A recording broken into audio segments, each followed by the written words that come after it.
Hey there, it's Rachel Pontillo, and I want to welcome you to today's episode of The Rachel Pontillo Show. My guest today is Kylie Boyd, who is the author of the book Living Life in Color. And we are going to talk today about how color affects us in various areas of our health, our skincare, and our lives. Kylie Boyd has a dual diploma in holistic counseling and complementary therapies, and this includes color therapy, crystal healing, feng shui, EFT, guided meditation, and numerology. She's also a 12-tone Psi Art color analyst, and her passion is to help women highlight their natural beauty and create a life and home that's true to who they really are. So I'm so happy to introduce to you Kylie Boyd.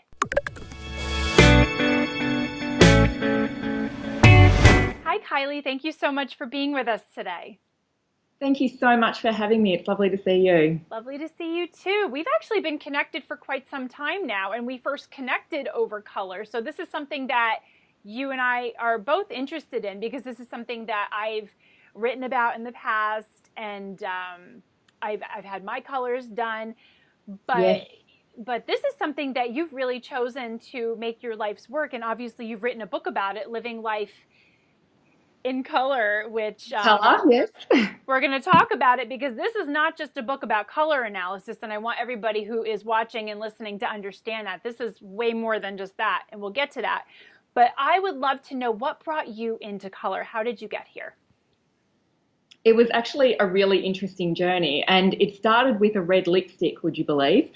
I initially, I had a really painful injury that I was getting over, and I had to leave my job, and I was really very, very stuck. I didn't know what I was going to do next, and I really I didn't know what direction to go in. And I started a workbook by Julia Cameron called The Artist's Way. I don't know whether you've ever. I love it. Yeah, it's amazing. And one of the activities is actually to wear a red lipstick for a week. And at the start of the week, I was absolutely, I had beige lipstick, so wearing red lipstick was just completely out there for me. And I really, first of all, I had to go out and buy a red lipstick. And at the start of the week, I really felt so self-conscious. I felt like people were looking at me all the time. And, really it was just me. And, but by the end of the week, something really, really interesting happened. And I started to look at everything really, really differently. So I started to look at my wardrobe differently. I started to look at the makeup that I had, and even my home differently, and everything that I was doing. It just, I remember saying to my friends, when did everything become so beige? Yes. It just felt like just one red lipstick had kind of triggered this whole sort of thing of, oh my gosh, I've really been just living this kind of bland sort of little existence, from my wardrobe to my walls, everything. And so I sort of started thinking, I really want to put more color into things. And so a friend of mine said to me, why don't you go and have a personal color analysis? And, because I didn't even know what colors to wear. I had black, I had navy, I had gray in my wardrobe. I just didn't have any color. Yeah, like the default colors. The default colour. So I didn't even know what suited me anymore, because I'd just kind of gone into that. And in Melbourne, we're very much like that anyway. Everyone wears black. It's almost like New York is like. Yeah, I was just going to say, I'm in Philadelphia now, but whenever I go to New York, I look around and black, black, black everywhere. You might see you might see a beige. You might see a beige or a gray, but you're not seeing a heck of a lot of color unless you're in Times Square and somebody's wearing a costume. Exactly. And that's what it's like in Melbourne as well. So I'd sort of fallen into that kind of habit. So I went along and I had a personal colour analysis. And the great thing about that was it actually started me looking at, okay, well, I know I can wear that colour, and I felt comfortable then that those colours were right for me. And then I started looking around at my home as well and just introducing more colour. And then as I was going shopping, what I found though was that I was really all of a sudden starting to go towards, okay, I'd buy a bunch of purple at one time, or I'd buy a bunch of green at one time. And then I started studying holistic counselling and complementary therapies, and colour therapy is actually part of that. And what I realized as I started studying color therapy was that the colors that I'd been attracted to, so when I was buying all of that purple, I was doing a lot of spiritual development. When I was buying all the green, I was doing a lot of learning and growing and that sort of thing. So the colors that I was actually buying and attracted to at that time were actually helping with the different activities that I was doing. So I decided to try out using a color that might actually motivate me to do some exercise, because I was never a big fan of exercise. So I thought, what if I could use one of the colors to really motivate me and get me moving? Because it's, everyone's got something in their life, they either want to be more creative or they want to take a little bit more time for themselves. And I thought, okay, so let's try connecting to a color and seeing whether or not that actually works in that way. So I chose red, and as it happens, red is actually my least favorite color. Interesting. And yeah, and so it's no wonder that I didn't really like exercising, and that's a color that's actually linked to red. So I included that in my life. I had nail polish, I had lipstick, I had flowers around the house, I had candles, I had, scarves, whatever. I just had red for the week, and I thought, I'm just going to try this for a week. And honestly, I couldn't believe it. I had so much energy. It was Wow. ridiculous. Every single day I was exercising. But not just exercising. For the rest of the day, I was running around where I would normally sit down and have a cuppa or something like that. I was still moving around. What's next? What's next? I had so much energy. It was crazy. And my friends were saying to me, "What are you on?" And I'm like, "I'm on red. I'm on That's all red. I love it. And so when I started seeing clients with color, and I started sort of introducing different colors into their life to help them where they were stuck, because so many people have that little area in their life that they're actually stuck, and as I say, for me it was exercise. For some people it's creativity, or their diets, or their relationships, or their skin, or confidence, or spirituality. And so by using color, it's actually, so many people don't have a lot of time, but it's a really, really quick tool to help you get to that next level while you're doing the activities as well. I mean, you've obviously got to then make the effort and tap into that. So that's really how it came about. That's really fascinating. So I absolutely love that, and I once I read that from you, I'm like, okay, where can I add more red into my environment as well? Because like you, I was never the biggest fan of red to wear. I mean, I have Mm-hmm. a couple of red things, and I have found a couple of shades of red lipstick that do work with my coloring, but it's not what I'm first drawn to. But I No. absolutely noticed as well that if I need a pick me up, if I need a quick pick me up energy Yeah, wise, it definitely is very motivating, it which really. which is interesting because so many people associate with red with negative things like anger, but Mhm. that's not necessarily how it is. Yeah, and I mean it can be, and for people that do have anger issues, it's a contraindication for the color. So certain colors do have contraindications. If Interesting. you've got high blood pressure, if you've got heart problems, then red is not what you want. You don't need that overstimulation. Um, but for people that really need that extra pick me up, it's fantastic, even though it might not be necessarily something that you're drawn to. But as you probably found, you can put little bits and pieces around your house, or Yeah. it doesn't have to necessarily be the big thing. I mean, I was really trying it as you know, putting it everywhere to really just try and get me You were motivated. doing full immersion into the red. Absolutely, absolutely. I love it. So, all right, let's talk more about the book. So, you've written about 8 different colors in your book, Mhm. and what can you say about that? Because I want everybody to know it's actually an 8-week program. It's an 8-week playbook that is intended to help you improve every aspect of your life using color. So each Yeah. of these colors has different has different associations. So I know yellow in particular, you linked with the solar plexus chakra, and Mhm. then self-esteem comes from that as well. And also, if we're talking about something physical like the skin or digestion, which we know are very linked to each other, Mhm. that's something also that something that yellow can work with as well? Absolutely, Mm-hmm. absolutely, yeah. So, in you can use light therapy, as you know, in Yes. skincare is used, and that is used to heal the skin. So, and different colors in general can be used to heal the skin. So we know red, you use your light stim to help stimulate collagen, and blue is used in little babies that have got jaundice. Mm-hmm. But as far as the book goes, I really wanted to go through 8 different colors, and I started it with pink because I don't know whether you've ever had a Reiki healing before, Yes, but I'm a Reiki practitioner. oh, you're a Reiki Mm-hmm. practitioner as well, yeah. So I always start with the heart chakra Yeah. as my first sort of point when I'm contact point when I'm doing Reiki, and pink is actually the secondary color of the heart chakra, and pink is just such a powerful color. And particularly I find for women, a lot of women don't take a lot of time for themselves, and pink is just an amazing color for that because it's all about self-love and nurturing, and so it's really, really important to connect in with that. So I started with that, and then I went through all of the other chakras, so red, orange, yellow, green, blue, indigo, and violet.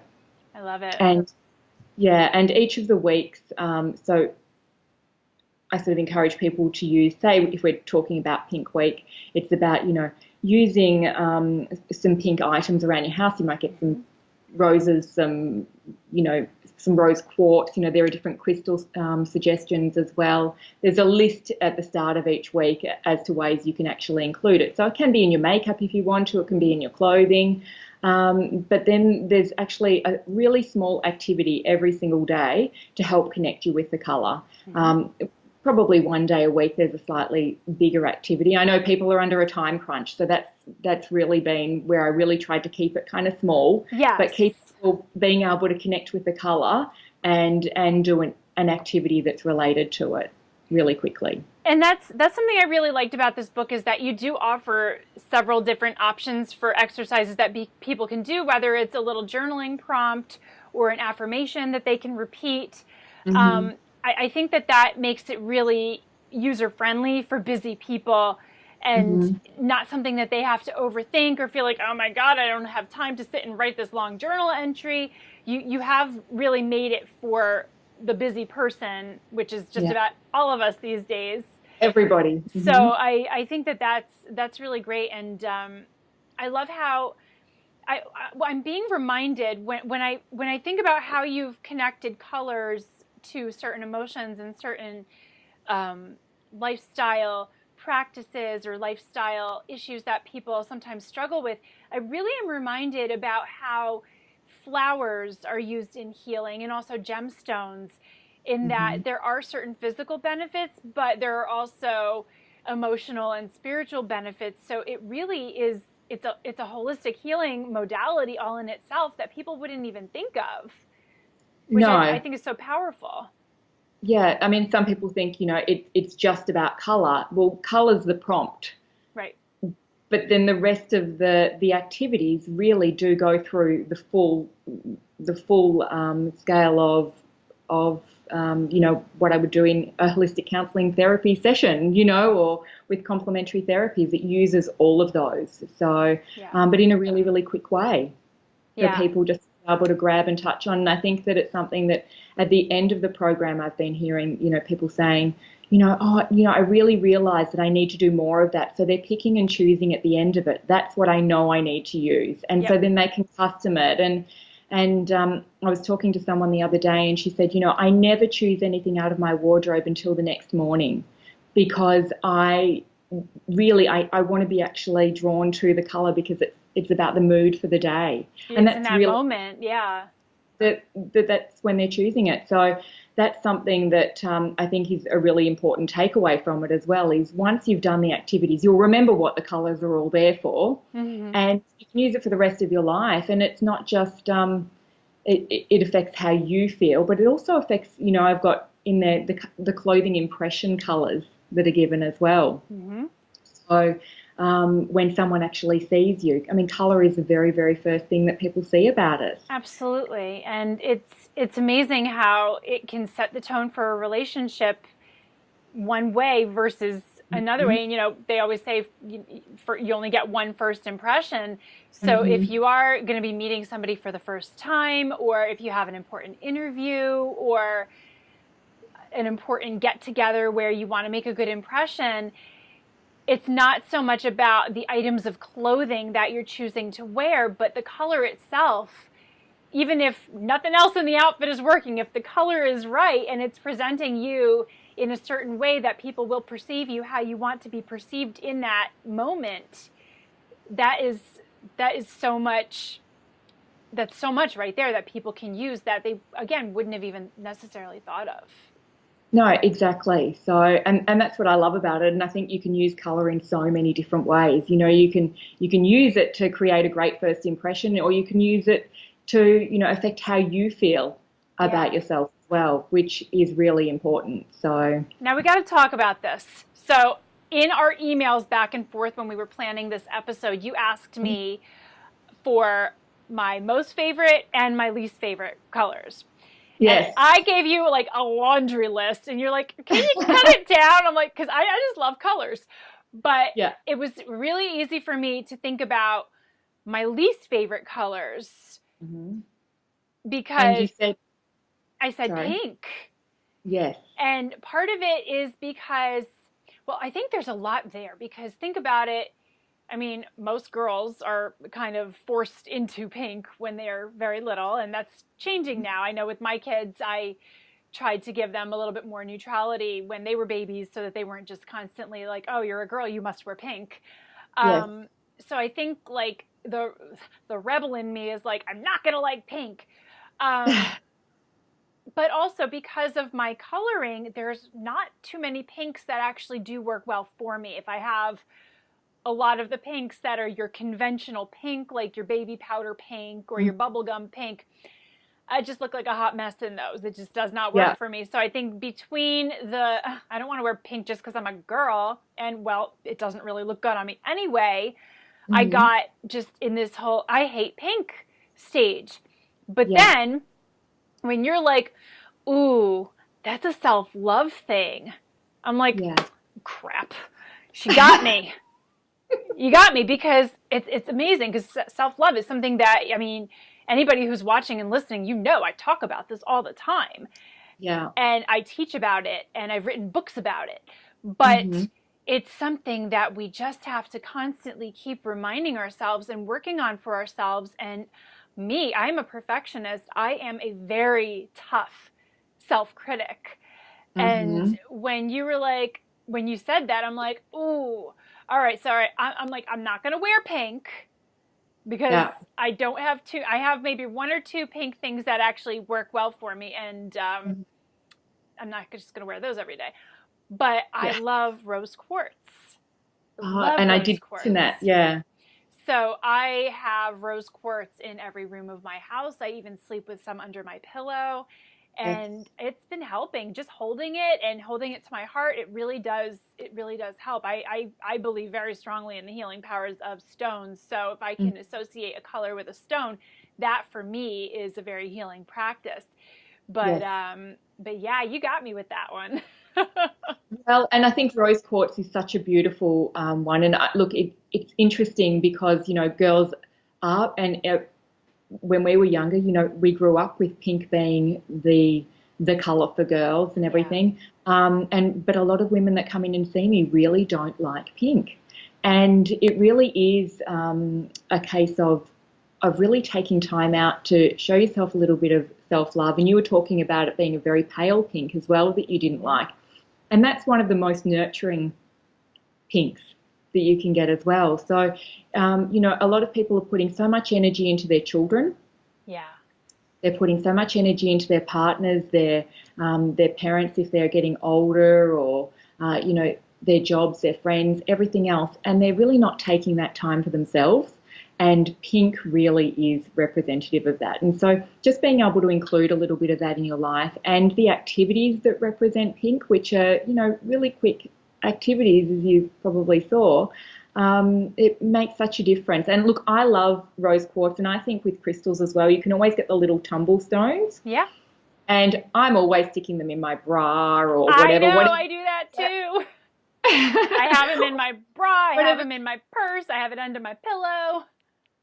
Yeah, exactly. And you can. So even if you don't necessarily love a color, to have it, on you, that, obviously doesn't go, you're a dark autumn, it doesn't go with your color palette really. I think you've got more of a peachy kind of color in there somewhere, but it's not really a pink pink. It's more of a coral almost that works for me. Yeah, it's not quite. But yeah, you can use that in a crystal. So there are crystal suggestions every week that people can use, and and they've got the descriptions on them, and it sort of just says, you can just take this one for the week, and then you end up at the end of it, you've got a little pile of crystals that you can just pick and choose from as well, which is nice. So it's always nice. The more crystals, the better. That's my policy. Yeah, I love them. But on a positive note, we had a look at what your favorite color was, and it's when we narrowed it down. Once we'd narrowed it down, it was more of a turquoise. Yeah, like a turquoise kind of. Actually, you can't really see it. I'm wearing it under this sweater. Okay. Yeah, but I've always been drawn to that. Even every incarnation of my website has had some form of turquoise in it, whether it was a softer one or a brighter one. And now my the new rachelpontillo.com site, which just came out last fall, has a nice gradation of it. So it's definitely a color that I've been consistently drawn to over the years. Yeah, well, and it's interesting when I got that from you, and I was thinking, it's a really great color for public speaking, which I know you do a lot of public speaking. Yes. It's a really great color for creative solutions to problems. And, your whole business is around what I do. Creative solutions to skincare problems. So that's pretty spot on. And also, you'd be a pretty good person under fire as well. Like, a lot of people would come to you in a crisis, and you'd be pretty calm under pressure. Whereas someone that liked perhaps straight blue might be a little bit more sensitive to that kind of energy. So yeah, interesting. That's so fascinating. So it's pretty spot on to think that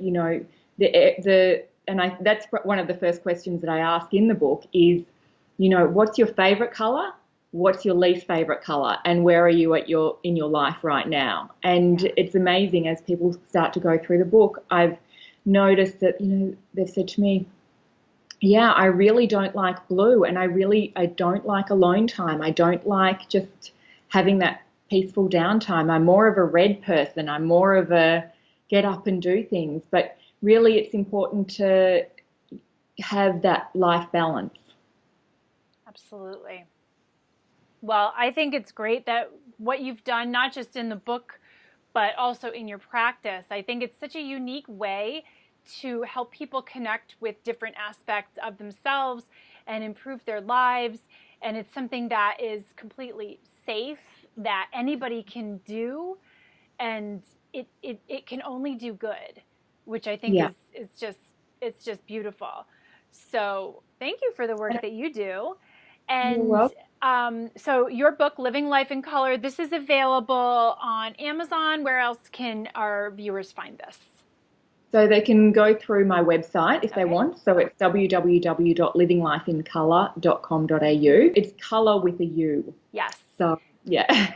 Not the American spelling. Not the American one. I always say it's the pretty spelling. I love the added U to color and glamour. I love it. I wish we would do it here.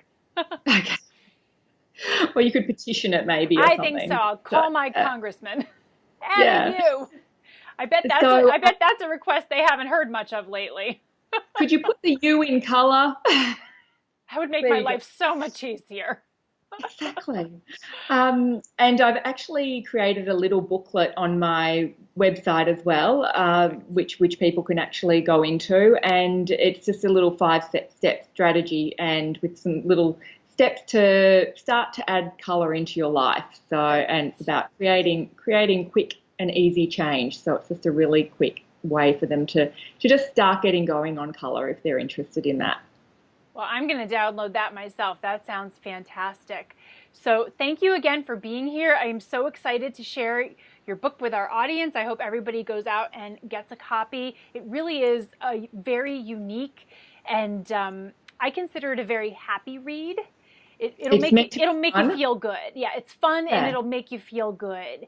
And who doesn't need a book like that in their lives, right? absolutely. Absolutely. So thank you again. It was great to be with you. Thank you very much for having me. Lovely to chat. Thank you so much for joining us today. And thank you again to Kylie Boyd for all of this amazing information about color. Wasn't that fun? I hope you guys enjoyed that because I really always enjoy talking about color. And Kylie's book, Living Life in Color, really is fantastic. I'm going to put a link for you to check this out yourself in the show notes. And to learn more from Kylie, you can absolutely go to her website, Living Life in Color, that's COLOUR.com.au, to read her blog and find out more about how to get in touch with her. And of course, you can check out more about the book there. Thanks again for watching. I hope you enjoyed this episode. If you did, please give it a like, subscribe to my iTunes and YouTube channels, and of course, share it with your friends. And of course, come on over to the blog at rachelpontillo.com and leave me a comment. Let me know what you thought. I'll be back again soon with another episode. Until then, I wish you a beautiful day.